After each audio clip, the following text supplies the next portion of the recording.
Hey everyone, Kappa here, and welcome to episode 4 of Investments this week. There's already been 4 episodes, and it's not even been a week, but we're returning back to normality with Team of the Week 7, and this is a very nice looking Team of the Week for quite a lot of reasons. We've got not too much on the bench, but if you look purely at the first team, there's a lot of important players here, a lot of opportunities to make coins, so hopefully I'll be able to help you guys make a good bit of profit as well. But before we properly get into this Team of the Week, we're going to look at last week's investments. Let's go for it. So, to show all of my investments, I need to first show my team because I've got a couple of my investments actually in my first team. And that is Jan Oblak. I picked him up for 129,000 coins on Xbox. And we've also got this informed João Felix, which I got for 123,000 coins. Now that's looking like some good value. He's already up to 163k. And this Jan Oblak, I'll just double check, I believe he's 133, so he's not gone up much, but I've seen him go for as high as 150. I've also picked up Theo Hernandez, not as an investment, but I'm hoping to keep my coins liquid with him. So I'm hoping he'll stay around about that 110,000 coin mark, so I won't lose much money. I could fit Mendy in here, but he's going to go down a lot. Naturally, he's an 83 rated player. Desirable, but he's only 83 rated. But let's take a look at the transfer list, because that is where a lot of the money is. So we've got two Karim Benzemas. Now the reason for this one is Mbappe is looking to become the player of the month for October. He scored 6 goals and I believe netted 2 assists as well. Now, a 90 rated French inform, naturally, is going to go for a good amount. I got this one for 64,500 and I got this one for 65,000. Now, on Xbox, he's going for 74.5k. On PS4, he's gone up to 73 from, I believe, about the same price as Xbox a few days ago. So it looks like Xbox and PlayStation are quite in sync with Benzema. Also picked up Luis Suarez. This is going to be a bit of a slow burner, I think. He's going for about the same price at the moment, but Atletico are playing Barcelona. It's going to be quite a hyped game, so I'm hoping to sell him around there, or maybe a little bit after. I also picked up 3 Volans, just because I also predict that with Mbappe's Player of the Month coming out, you're going to need either, well, not necessarily a Monaco inform, but I think it's going to help. He's 84 rated as well, and I do think Mbappe is going to need an 84 or 85 rated squad in there with a few informs. So Volland is looking good there. I'm probably not going to cash out of these until that drops, or maybe just before. He's not gone up much. He's gone up to, I believe, 15k. See how much I picked these one up for. See, so 13, 11, 250, and 13. So I'd be just making a little bit back. I also got another João Felix for 145k. Another Vol in there for 12k, and then I've got quite a few Gervinhos. I got these all near discard, I believe. Yeah, all about 11k. He's gone up to 13.5, I believe. Yeah, about 13.5. So I'm not making much.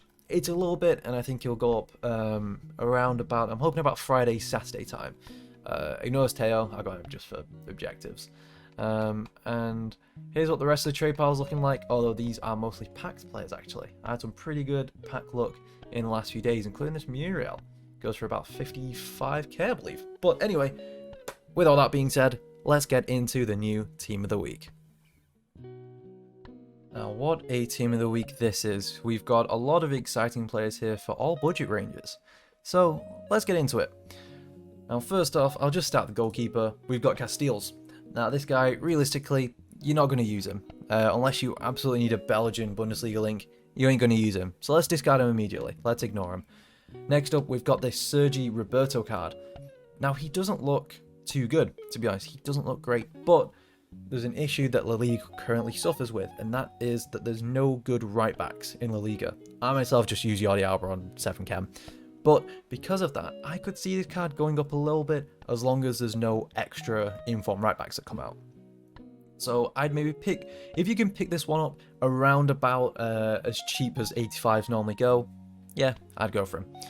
Now, this Thiago Silva card, I'm going to be controversial and say that you should also ignore this one, because everyone did his ones to watch. Let's be real here. Everybody did his ones to watch. I did him. You did him. Your mate's probably done him. You know, It's a very common card, so I don't think this is going to rise a lot, especially since he doesn't have a lot of pace. He's a great centre-back. I've heard people that have used him in FUT champs, despite having, I think, 58 pace on his base card. And he's done good, but he's not meta. He's not going to go up a lot. But a player that is meta, Konate. Now, this card is very, very important for a few reasons. First one being Mukiele. Now, this Mukiele rule breaker card was done by a lot of people, but there was no good cheap links. Upamecano was, I think, it was about 200k as of when I checked a couple of days ago. It's a very expensive card. You've got Klosterman, but he's not a perfect link, so in some squads he didn't really fit. But this Konate has everything. He's got agility, he's got strength, he's got pace, he's got good enough defending stats. He's got absolutely everything. He's lacking a bit in reactions and composure, but it's good enough realistically. And he also offers that hyperlink to Upamecano, so you could, in theory, have a full back line of whichever Bundesliga left back you want. Konate, Upamecano, Mukiele, and then at goalkeeper you could have Galashi, who I've heard has been really good. So I would expect this card to rise quite a lot despite only being 82 rated. So realistically, are any of them going to get more informs? Probably not, at least not for a good few weeks. So this is one card that I personally am keeping a lot of tabs on. Next up, we've got Tivonia. This is a very nice looking card, and I regret to say it, I don't think this one's going to go up a lot. Interestingly enough, the other informed defender for Rangers, Goldson, I believe he's called, he's gone up from 10k to 16. So if you had him still for whatever reason, good on you. And Tavernier, he's a good right back, sure. He's definitely a good super sub, and he looks scarily similar to Ardal in some of his stats. But I don't think he's going to go up that much. If you manage to pick him up around this card, he might rise up to around about that maybe 13 to 15k mark. But personally, I'm not going to get him, especially since how Gervinho's turned out so far. I think he's still got potential to go up Gervinho, but I thought he was going to go up to about that 20k mark, but it doesn't seem like he has. Now, this is the first card that I'm going to cover that I think is going to be a very, very spicy one. We've got second informed Bruno Fernandez. This is... It's an interesting one, this, because Bruno Fernandez has been great for United. Arguably their best player, maybe even one of the best players in the Premier League. And because of that, I can't realistically say, get this card and hold him for a month, because chances are I'll get another inform. You know, the chance is pretty good, especially since he's already gone and got 2 in the first 7 weeks. It's a great card. There's nothing wrong with this card whatsoever. You could even play this card at CDM if you put an anchor or a shadow on him. He's that good. If you want to pick him up and use him, absolutely go for it. And I think he'd go up a good bit as well. Unfortunately, if you had first informed Bruno Fernandez, I think he'll have gone down a lot.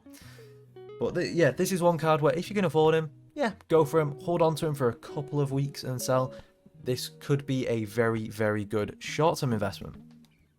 Now, next up, Carlos Soler. I'm only going to spend a sec on him. No point investing in him. There's a lot of good centre mids, and one of them I'm going to be covering at that left wing spot. Now, speaking of wingers, we've got Lozano, 97 pace. I said invest in Gervinho because of the pace, and this is no different. Lozano's second in form is looking very nice. He's got the agility, he's got the dribbling, I think. Yeah, he's got speed dribble and outside foot shot. He's also got 4-star skills. This is a very, very nice looking right midfielder. He's technical enough as well, despite having that pace, and usually you don't see good pace and technicals. This is a great card for this stage of the game. I do think he'll go fairly low, just because you know, it's going towards Black Friday. EA might have a good few promos out there, but this card, I think, is going to go fairly low for how good he is, and then he's going to shoot back up a good bit. So if you can afford him, I'd absolutely invest in him, and I think this is one that I'm going to be picking up. Now, I'm going to leave Messi till last, but Marco Sorente. This is a very, very nice looking card. Unfortunately, if you had the Rule Breakers version, he's gone down a lot. Because this card, frankly, is better. He's got more agility. He's got, I believe, better composure. He's got better dribbling stats all across the board. Defensively, he's not that bad compared to Rule Breakers. I think it's -6, but still good. And he's got the right stats in the right places. You know, you don't need free kicks, volleys, or penalties on a centre mid, realistically. It's a great looking card. This is one that I'm probably going to invest in. That's all I can say. It's a very nice looking card. My predictions for his price, I think he's going to get to around about that 50-60k lower mark than his rule breakers. I think his rule breakers is eventually going to recover, but it's not looking good for rule breakers Lorente owners. Now we've got Watkins. This is another very, very nice looking card. There are issues in his game, but there's also some very nice aspects to his game as well. 91 attack positioning, 89 finishing. That is excellent for this stage of the game. The only thing he's really missing is composure. 70. That's not great, but then again, I believe the Mexican striker, what's his name now? Can't remember off the top of my head. Sanchez. He had 58 composure, I believe, on one of his cards last year, and he was great for some people, so he might still do well. But the main thing here is that he's Premier League, he's fast, he's got good shooting, he's strong, he got speed dribbler, which is good as well, and he's got that 4-star weak foot. This is a very, very meta card. I saw his first in form in a lot of teams on Foot Champs, and I think I'll see that one a lot as well. So if I had to give a rating for this one, which I might actually do in future episodes, little sneak thing for you, I'd give this card an 8 or a 9. I think this is one that you should absolutely look at investing in. But as always, the best dates to invest in this one are straight after a big promo, so that's 100k packs coming out, 50k packs, or Monday. Those are the best times. Now, Messi has finally got an info. I say finally, he was bound to get one. Let's be real, is, in my opinion, best player of all time, and those stats are amazing. He's got the right stats in the right places. The only thing he's missing really is strength, but I've got him. I've got his normal card, and it's good enough. This is the type of card that people dream to get. So if you can afford him, just get him. Don't care. You shouldn't care about the coins. If you can afford him, get him. I think he's going to rise in price though, because he's a centre forward Messi, which he's the only one of his kind at this point. It's Messi as well. You know, he's bound to go up because of that. He's got good links to Griezmann. He's also got some good icon links in Vedon. He's quite a linkable card, especially De Jong as well. If De Jong gets a special card, I would expect this Messi to go up as well. But with Messi, you shouldn't really look to him as an investment. Yes, he'll go up, but you can spend the coins in better places. But if you can pick him up, just do it. Messi's an absolutely amazing card. But that is it for investments this week. I've decided to make this one a lot shorter just because I don't want to waste your guys' time. I want to say which players are right, which ones aren't, and I'm even going to sum up here. If you skip to the end of the video, here are the players that you should invest in. Lozano, he's going to be a really good one. Maybe Sergio Roberto if you're on a budget, but I won't make him your first priority. Konate, he's going to be a big one. Those links are great for him. And last but not least, Marcos Llorente. Those are ones that I personally am going to be investing in. So if you tune in to the next episode of Investments this week, I'll probably bought a few of these. I don't know if I'll have held on to any of the Team of the Week 6 players or the road to the finals, but expect to see some of these in my transfer list. But with all that being said, have some good luck in your next weekend league and division rivals. Hope you get promoted and hope you stay safe. Peace out.